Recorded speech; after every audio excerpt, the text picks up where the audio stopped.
Bab 013. Bagaimana dengan traumanya, Dok?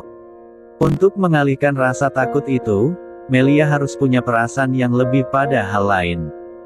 Jadi sekarang buatlah Melia sangat mencintai Anda. Setelahnya dia akan melakukan apapun untuk Anda, termasuk melawan rasa takut itu. Nizam terus melihat layar ponselnya, membaca berulang pesan Samantha. Sampai akhirnya perhatian dia beralih saat mendengar pintu ruangannya diketuk dari luar. Nizam sedikit terkejut, pasalnya Melia masih tidur nyenyak dengan tubuhnya yang polos di atas sofa. Sial, siapa itu? Gumam Nizam. Dia mulai bangkit dari duduknya dan berjalan mendekati pintu, siap untuk membuka. Nizam membuka pintu namun tetap menahannya hingga hanya terbuka sedikit, namun siapa sangka tamu itu malah mendorong kuat pintu hingga terbuka lebar. Nizam yang terkejut sampai kehilangan tenaga. Lebih terkejut lagi saat melihat siapa yang datang. Bella. Yang ditanya malah senyum-senyum sambil memperhatikan ruangan yang berantakan ini. Nizam dengan segera mengunci pintu dan menahan lengan Bella agar tidak sampai melihat Melia yang tertidur di sofa sana. Sofa itu membelakangi pintu masuk, hingga Melia belum terlihat oleh Bella. Di mana Melia? Dia di kamar mandi. Sini, berikan baju ganti itu dan pergilah. Titah Nizam. Dia masih menahan lengan kanan sang adik, sementara tangannya yang lain coba mengambil paper bag di tangan kiri Bella. Tadi pagi Nizam sempat menghubungi Bella dan meminta sang adik membawakan baju ganti untuk Melia. Enak saja langsung mengusirnya pergi.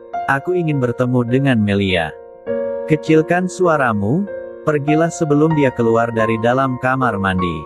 Kenapa memangnya? Apa yang kalian lakukan semalam? Hah, cerca Bella dengan wajahnya yang meledek. Dan perdebatan keduanya tanpa sadar membuat Melia menggeliat. Melia yang belum sadar ada di manapun mulai membuka mata, tanpa peduli tubuh polosnya dia langsung bangun dan melihat ke arah sumber keributan.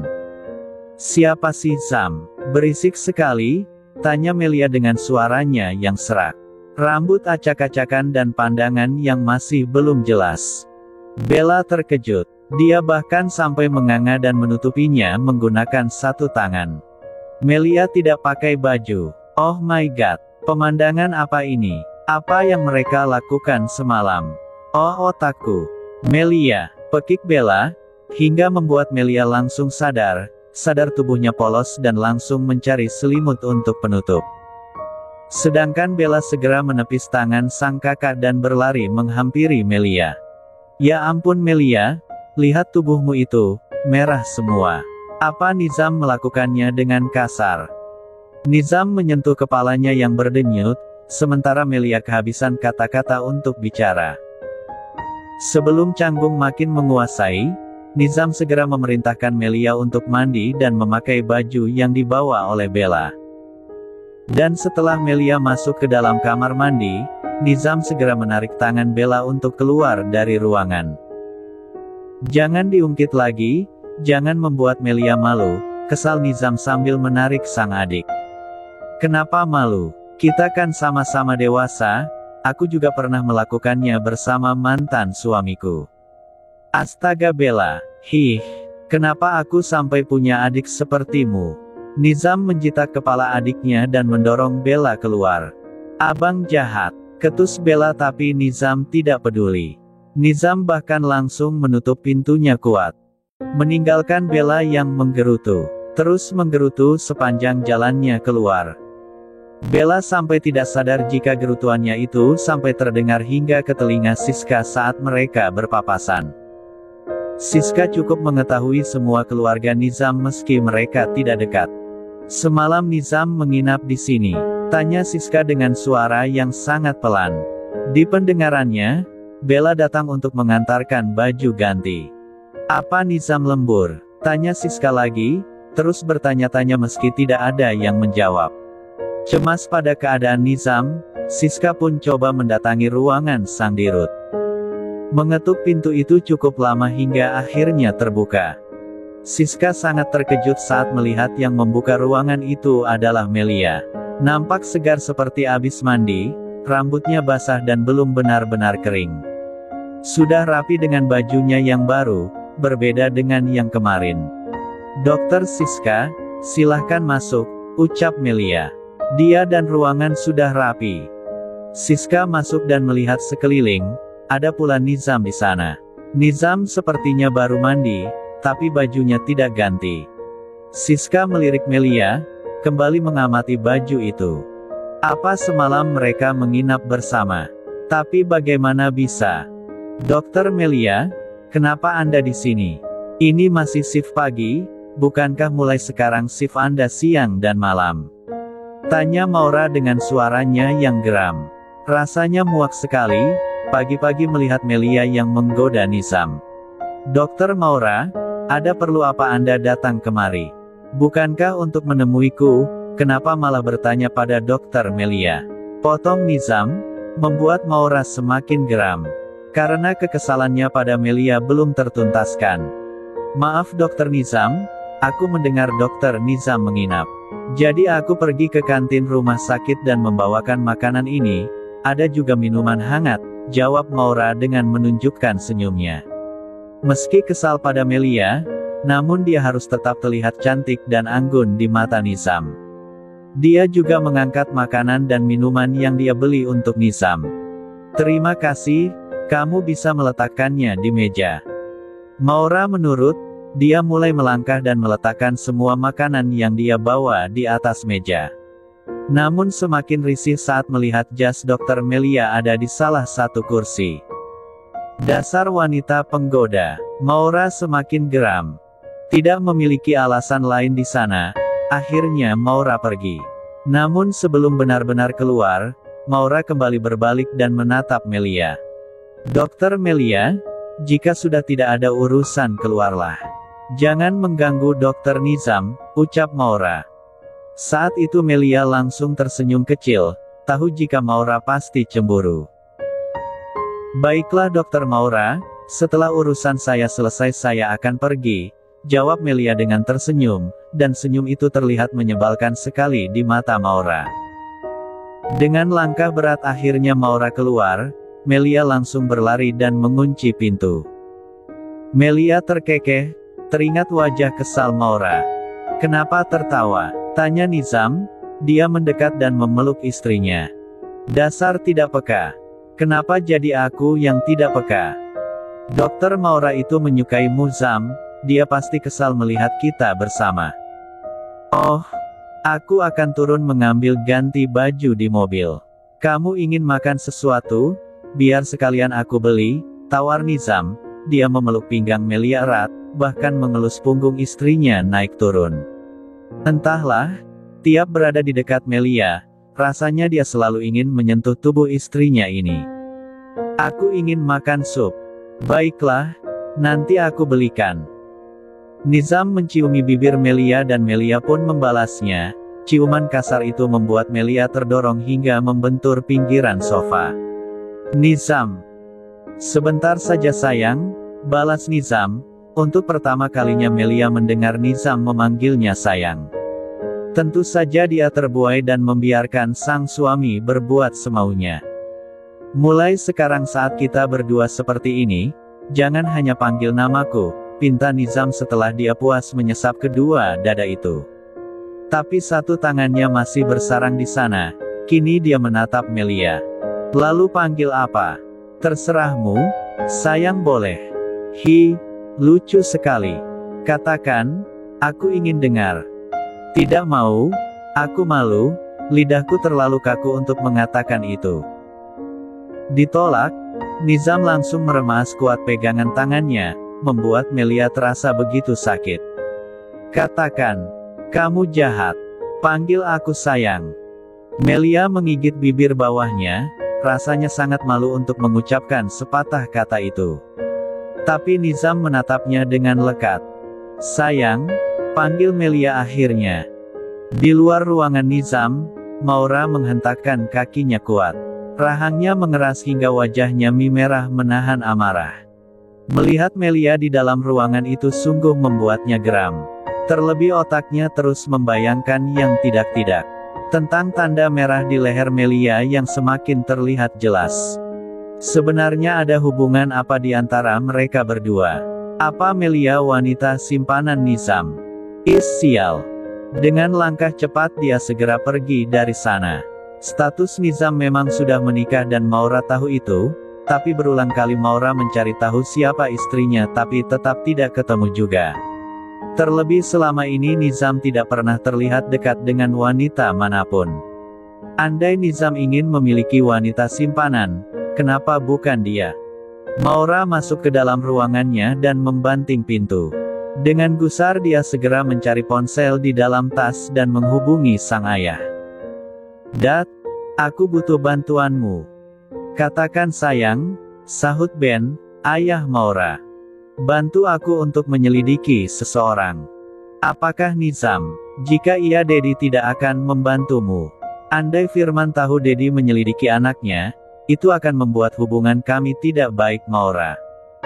"Aku tahu itu Dad dan bukan Nizam yang aku maksud. Dia adalah orang lain, namanya Melia. Dokter baru di antariksa." "Siapa nama keluarganya?" "Tidak ada, dia hanya masuk ke rumah sakit ini dengan nama Melia. Aku akan mengirimkan semua data yang aku tahu, setelahnya tolong Dedi urus." "Baiklah sayang."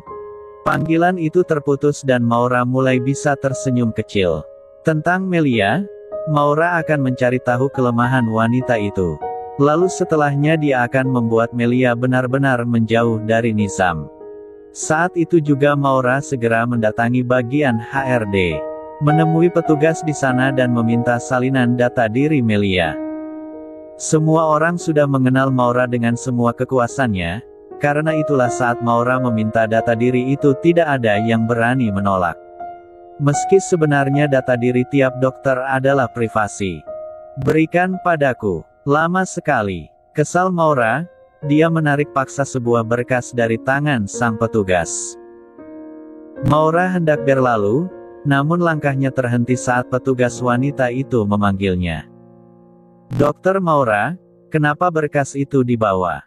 Bukankah Anda hanya akan membacanya di sini?" Tanya petugas itu dengan raut wajahnya yang mulai cemas. Berdebat dengan Maura bukanlah hal yang baik.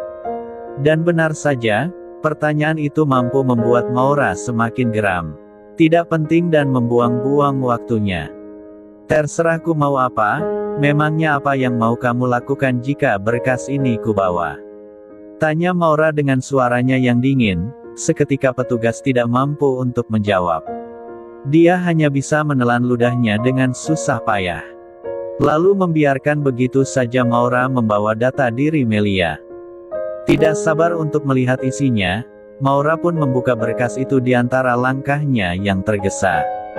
Dia terus membaca dengan kaki yang berjalan menuju ke ruangannya. Semua informasi di sana hanya ada tentang Melia yang selama ini belajar di LN, tentang semua prestasi dan pencapaian yang pernah diraih dalam dunia medis. Tapi tentang keluarganya tidak ada sedikit pun. Kini Maura bahkan ragu, benarkah keluarga Nizam dan keluarga Melia saling mengenal? Bukankah ini sangat janggal? Bro, Maura terjatuh, bersama itu pula berkas tentang Melia berserak di lantai. Tanpa sengaja Maura menabrak Anton. Dan bukannya langsung menolong Maura, Anton malah memperhatikan berkas itu, sebuah data diri dengan foto Melia di sana. Tapi belum sempat bertanya lebih, Maura lebih dulu bergerak cepat untuk membereskan berkas itu. Lalu meninggalkan Anton, yang di kepalanya mulai banyak pertanyaan. "Apa yang akan kamu lakukan Dokter Maura?" gumam Anton. Dia terus melihat Maura yang sedikit berlari menjauhi dia. Nizam sudah selesai mengganti baju. Setelahnya dia dan Melia sarapan bersama. Makanan yang dibawa oleh Maura pun Melia makan dengan lahap. "Setelah ini aku ada pertemuan, kamu istirahat di sini saja, kunci pintunya," ucap Nizam. Sekarang masih jam 8:30 pagi, Melia masih memiliki banyak waktu untuk beristirahat sebelum jam jaganya tiba. "Kamu mau kemana?" "Ke rumah sakit Papa, di sana ada pertemuan dan aku salah satu pesertanya." Apa kamu mau ikut? Memangnya boleh. Kenapa tidak? Jangan. Lebih baik kamu istirahat saja. Setelah hukumanmu selesai baru kita belajar manajemen. Melia mencebik. Jaga malam itu lebih sulit sayang, karena meski mengantuk pun kamu tidak boleh tidur. Bibir Melia makin mencebik. Katanya kamu mau menemani aku, tapi sekarang kamu pergi-pergi juga.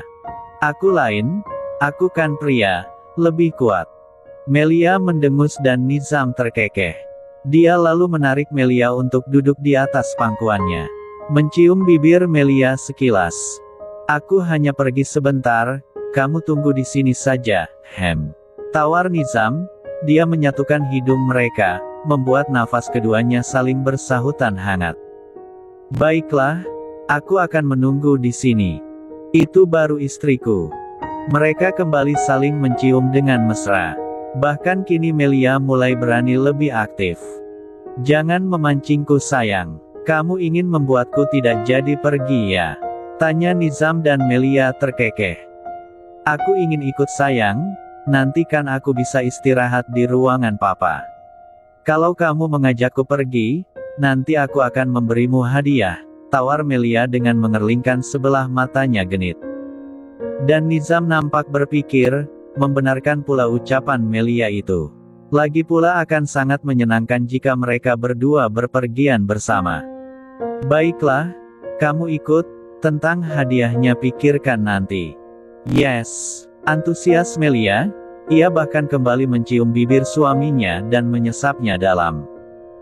Saat itu Melia keluar lebih dulu dengan membawa kunci mobil milik Nizam. Setelahnya disusul pula oleh Nizam selang beberapa menit. Hingga akhirnya kini mereka berdua sudah sama-sama berada di dalam mobil. Mereka berdua tersenyum lebar, seolah misi yang dijalankan sudah berhasil. Sepanjang perjalanan menuju rumah sakit Royal Dude, Melia dan Nizam terus saling berbincang, sesekali bahkan Nizam mencium pipi istrinya karena gemas. Sampai akhirnya kini mereka berdua tiba di tempat tujuan. Nizam memarkirkan mobilnya di bagian dalam, basement untuk para dokter dan direksi. Hanya beberapa mobil saja yang ada di sini. Melia hendak langsung tidur, namun urung saat tangannya ditahan oleh Nizam. Suaminya ini malah menarik tangan dia hingga Melia duduk di atas pangkuannya. Sayang, apa yang mau kamu lakukan? Jangan bilang. Aku minta hadiahku, potong Nizam. Tapi jangan di sini. Kenapa? Kalau mobilnya gerak-gerak bagaimana? Bukan masalah. Sayang, pekik Melia dengan suaranya yang tertahan. Nizam tiba-tiba sudah memulai aksinya. Seperti tidak ada tempat lain, di dalam mobil pun jadi mobil goyang.